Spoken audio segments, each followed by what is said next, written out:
Hola, estimada Júlia i estimats Grau, Guillem i Nil. Avui us explicaré un conte que s'ha inventat l'avi Mon. Vaja, que l'he escrit jo mateix, per a vosaltres. A veure què us sembla. Se'n diu El país de les mil meravelles. En un pis qualsevol de Girona hi vivien 3 formoses nenes, molt valentes. Es deien Isolda, Clara i Elsa.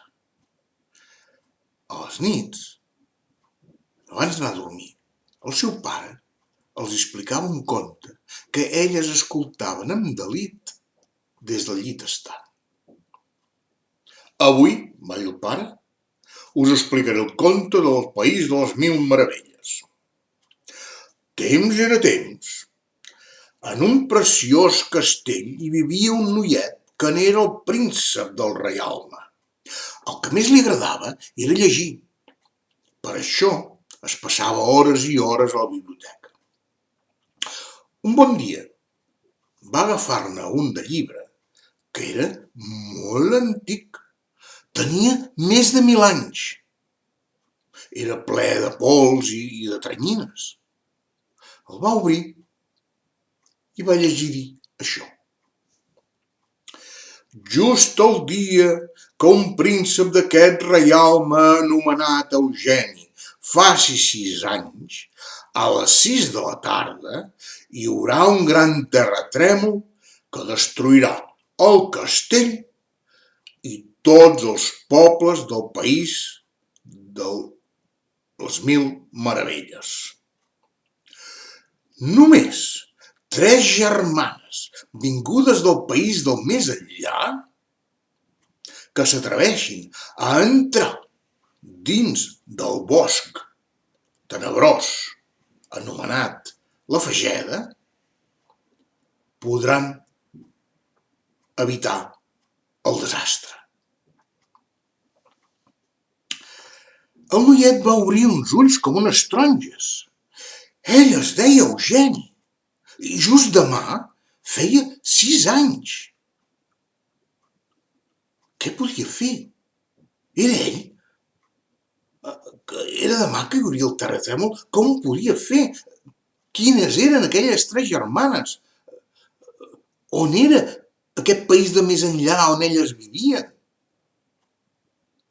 Va pensar amb la fada Artemisa, que vivia dalt d'un dels torres del castell. Corrent, pujava els graons de 3 en 3. En arribar, va explicar a la fada el que havia llegit del conte. La fada Artemisa, que es deia així, per tranquil·litzar el vailet, va dir-li que ella sabia el que calia fer. Només li va demanar una cosa. Demà al matí, tan punt surti el sol, has d'anar al prat dels fruiters.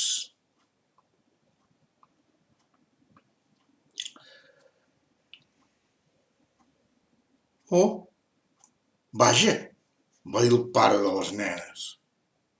S'han adormit, a mig conte, ara que venia lo bo. Bé, ja els hi acabaré d'explicar demà. Era mitjanit, que les nenes dormien profundament. Però, de cop, l'habitació es va il·luminar tant que semblava que el sol havia entrat allà dins. I, esclar, les nenes es van despertar. Encara estaven fregant-se els ulls que veieren una fada que els hi deia: va, de pressa, desperteu, que us he de portar al país de les mil meravelles, vinga! Amb la seva vareta màgica va fer donar voltes i va embolcallar amb una pols màgica a les germanes, que de cop i volta es trobaren al mig d'un gran prat molt verd, ple de fonts d'aigua fresca i cristal·lina. Era ple de flors, de colors groc, vermell, blau, vaja, com l'arc de Sant Martí. Per allà hi saltironejaven conills, llebres, esquirols, daines. Al bell mig del prat hi havia tot d'arbres fruiters, plens de préssecs, abracocs, taronges, peres, pomes i cireres. N'hi havia un d'arbre, però, que elles no s'ho acabaven de creure, perquè les seves branques estaven plenes de gominoles, de xutxes. Oh, oh, oh!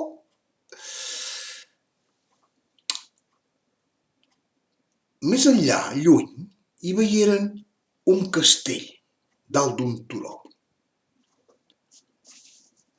Era tan esplendorós que en reflectir-s'hi els raigs de sol semblava d'or.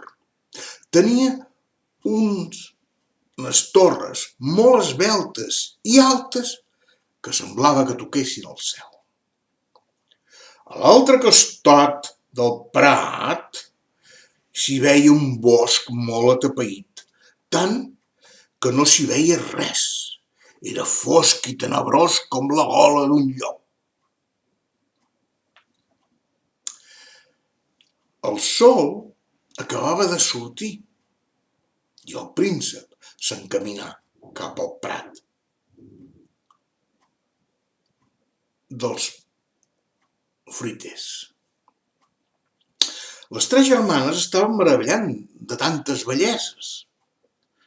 De dalt, de la banda del castell, veieren que venien uns cavalls, 4 cavalls, i el que anava davant el cavalcava un vailet.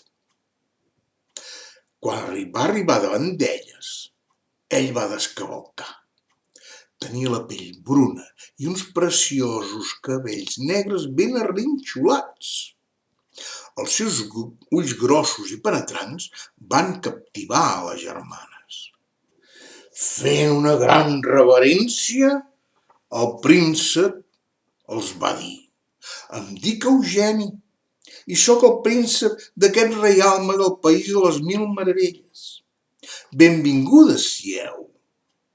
La fada Artemisa m'ha avisat que ja havíeu arribat i que els vostres noms són Isolda, Clara i Elsa.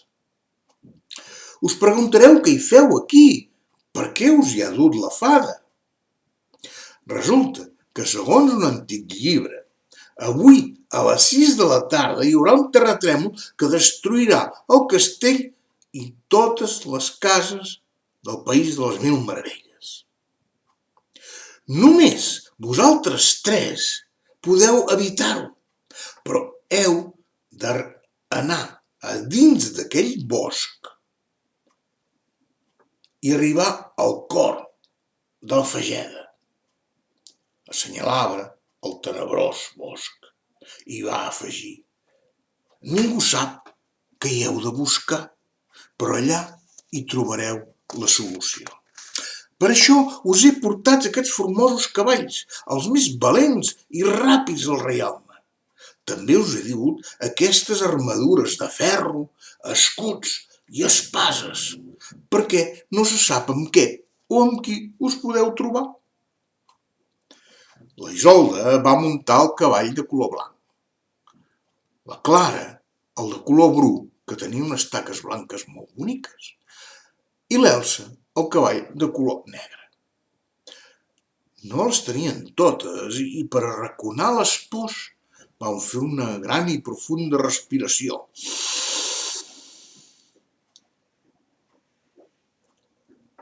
Tot volent agafar forces i s'endinsaren al bosc. Al cap de poc començaren a sentir uns xisclets. Semblaven d'ocells. Certament, eren uns ocells negres com el carbó amb uns becs molt afilats i punxeguts que volien picar a les germanes. Elles van alçar els seus escuts de tal manera que els ocells només picaven el ferro de l'escut, fins que se'n cansaren i se n'anaren. Seguiren, doncs, el camí i al cap d'una estona el van trobar tapat per unes grosses i llargues serps. Brandaren les seves espases i tallaren el cap de totes aquelles serps. Quan van tenir el camí obert, van continuar endavant, fins que van trobar una gran cascada d'aigua. Pensaven que potser sí havien arribat al cor del bosc, però no trobaven res, no sabien. Ai, carai! Mentre parlaven entre elles, se'ls van recordar que el seu pare una vegada els havia explicat un conte on un explorador que buscava un tresor va penetrar per una cascada i a darrere hi va trobar una cova. Tal dit i tal fet. Les germanes travessaren aquesta cascada d'aigua i darrere hi veieren una pedra blanca molt alta que al mig del tot hi havia un cor de color vermell. Ara sí que sabien que havien arribat al cor del bosc. Baixaren dels cavalls, agafaren aquell cor, que era una capseta, on hi havia un gros, preciós i brillant diamant. També hi havia un petit pergamí amb 3 dibuixos, un diamant, un pou i un castell. Les 3 germanes sabien que al país del més enllà on elles vivien, aquest diamant era molt valuós. En podien treure una fortuna, en podien treure molts de diners si el venien. Però el seu cor, noble com era, tenien molt clar que aquell diamant només podia servir per salvar aquell reialme. Ho agafaren tot, pujant als cavalls, que més que el galop semblava que volaven per tornar cap al prat. Un cop van arribar, els esperava el príncep tot impacient. Què hi ha? Què heu trobat? Les nenes li van ensenyar la capseta en forma de cor i li van dir que hi havia el diamant i un pergamí amb els dibuixos. Clar, vam pensar, i ara què cal fer? Tots 4 es posaren a pensar. I amb aquestes que el príncep va dir, això del pou, al mig del castell, al mig del pati del castell, hi ha un pou, el més antic del reialme. I les germanes li van preguntar, què és gaire fondo? I el príncep va dir, ui, sí, no se sap fins on t'arriba. Hi ha llegendes que diuen que arriba al cor de la terra. Clar, ja ho tenim.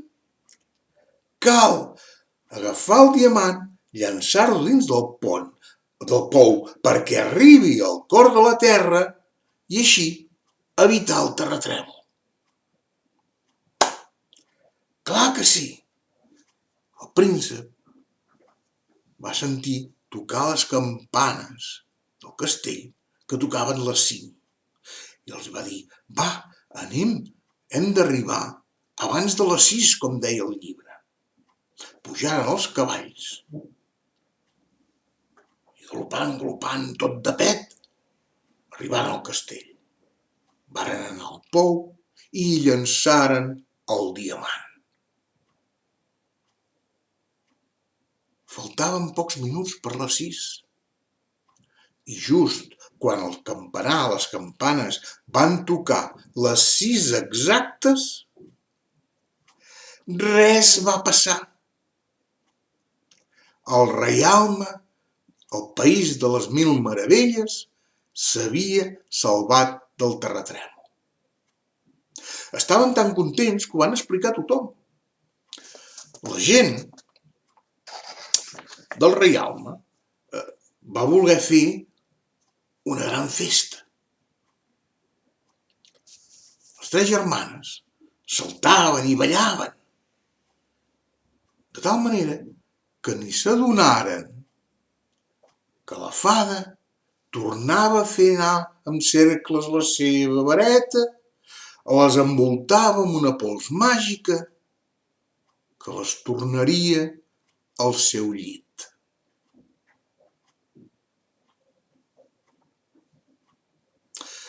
Per una escletxa de la persiana de l'habitació de les nenes on dormien, va entrar-hi un raig de sol. Llavors es van començar a despertar i no sabien si el que havia passat era real o ho havia somiat. Vosaltres què en penseu? Va passar de veritat o era un somni? Què penseu? Però cal que tingueu present una cosa. Les 3 germanes, quan s'ho explicaren entre elles, s'adonaren que totes 3 explicaven la mateixa història. Això sí, d'una cosa estaven segures les germanes. Els agradava molt i molt que el seu pare els expliqués contes.